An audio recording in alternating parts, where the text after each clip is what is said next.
Hey, it's Sean with Curry's Garage, and I'm going to go over a fuel filter change on a small engine. This is a Koehler engine I'm fixing to show you. It's running on it's for a Sapphire 370. So, long story short, we used to have a mobile mechanic that was worth having him come out and maintain this. That way I didn't have to spend my time, but now we got to take it into the shop, so the cost of driving it there is just not feasible. So I get tasked with all the preventive maintenance. Replacement cost on this machine is over $20,000. It is paid for, so we want to keep it running. It has 1,600 hours on it, which is probably midlife for this thing, maybe a little less. So without further ado, we'll work on. I'm gonna show you the fuel filters. It draws fuel directly out of the fuel tank on a Transit T250. Here we go. First thing I'm going to do is start the machine, pull the choke, throttle partially the way out. I'm just going to off check it to make sure I don't have any issues before I do maintenance on it, because I haven't been using it. It's been used by employees. Alright,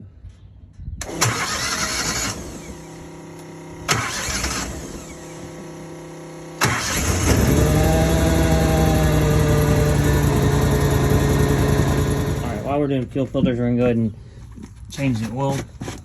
This is a wrench jug for carpet cleaning rinse. The guys that watch this that aren't carpet cleaners, this helps get all the soap or detergents or cleaners out of the carpet. We need to move this tank out of our way to change the oil. You can see there's a quick drain valve on this oil drain that was installed by me to make oil changes quick and easy. We'll need a crescent wrench. This cap shouldn't be too tight. I think it's 9/16 or 5/8. We'll just grab a crescent. Hold a little backup on this pipe. Like I said, this cap shouldn't be very tight.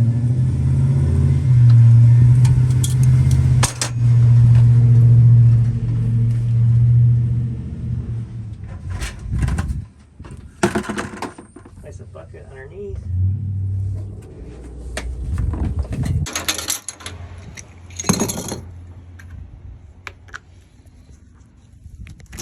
Loosen these two, pull down, little latches there, and don't knock that jug off.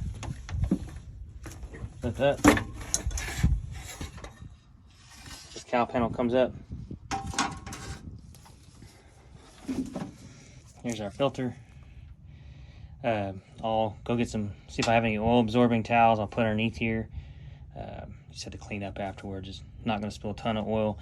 I'll spin it and try to tilt it up. All right, just turn this filter to the left. Usually don't need a wrench. If you do, you can use a band wrench or oh, Jesus Christ. Sorry. Oh, don't cuss.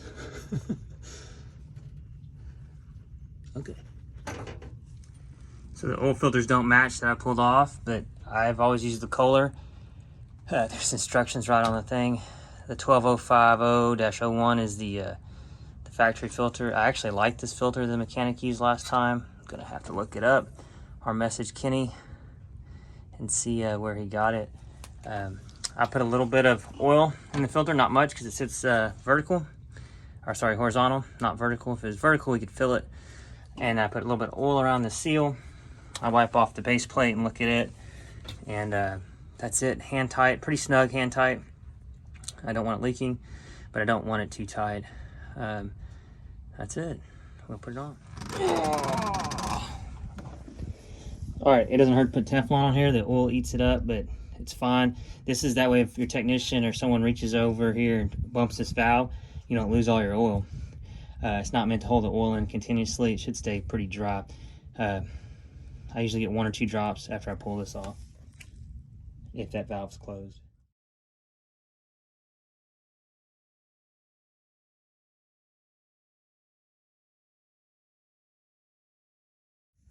All right, so I've started it after I did the oil change. I added 1.75 approximately quarts of oil. Here's your dipstick.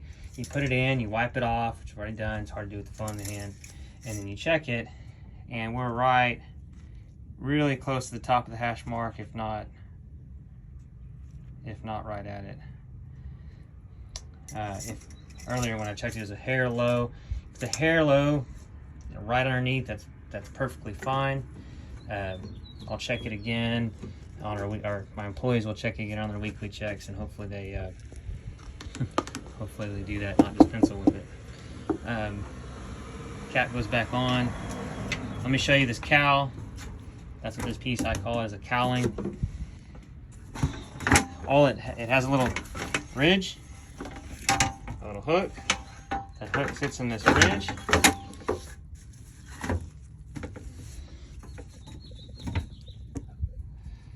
Hook the bottom of this little piece right here. My finger's tapping.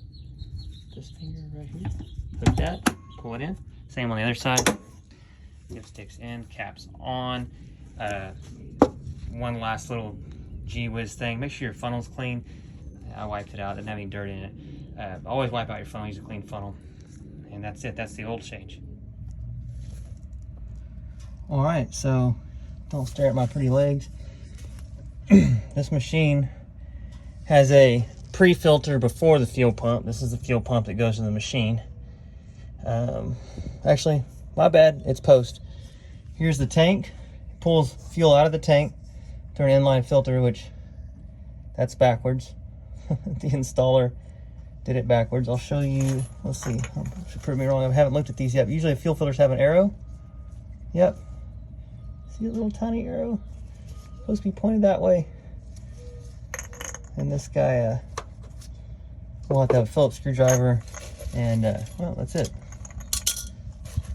A lot of times they have these pinch clamps,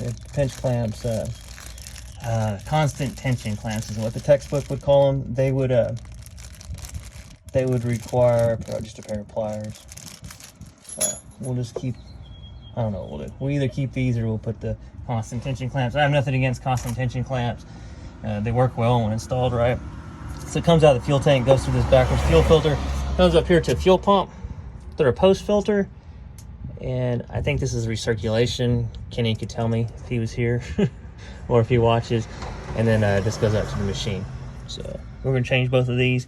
It's really simple. I'll probably won't be able to hold the phone and do it. I'll loosen both clamps, take a pair of pliers, and gently break the hose loose from the filter. It won't be underneath it because it'll get wet with gas. Inspect these lines. They're all right for now. Not in the greatest shape. I don't like how.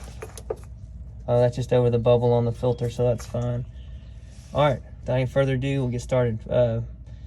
Probably a 1/4 inch nut driver or a flat screwdriver. Right, I'll try to show you this. If you've never changed a fuel filter, you grab it, you just barely, you're trying to pinch the hose.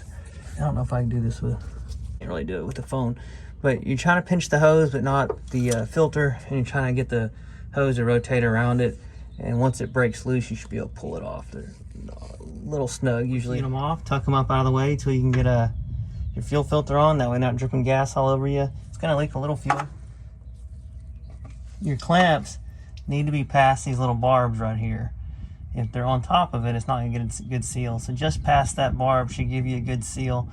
And I wish I would have flipped these clamps. It drives me nuts, but at least it's better than the original mechanic that put it on. He had them split 2 different ways. So it should be right there, should be good, and right there, and we'll snug them down. Not too tight, it'll crack the rubber. Rinse and repeat on this other fuel filter. So that was the Sapphire 370 oil and filter change and dual fuel filter change. Please like and subscribe to my page to motivate me to create new content. If you have comments about today's video, please post them below. If you have questions, post them below.